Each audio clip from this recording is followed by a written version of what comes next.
Galera, eu vou fazer um videozinho aqui rápido. O que acontece? Esse Virtus é 2019 e ele tá com barulho na suspensão que faz um barulho terrível. E aí o que acontece? O dono já botou o amortecedor, os coxinhos lá em cima é novo, trocou bucha de balança, botou a balança inteira do outro lado, tá entendendo? Mas o que acontece? Barulho continua. Troca beleta, mexe em beleta, faz beleta. E o problema desse carro, tá vendo essa buchinha aqui do estabilizador? Ela que foi esse barulho.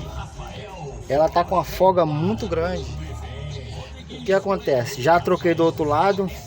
Aí vocês imaginam como não faz barulho aí. Ele troca uma coisa, troca outra e não consegue resolver. Aí eu troquei do outro lado. Aí vocês olha aqui o tamanho da bucha. Essa é a nova que vai entrar e essa aqui é a velha que saiu do outro lado. Olha o rombo que fica ela.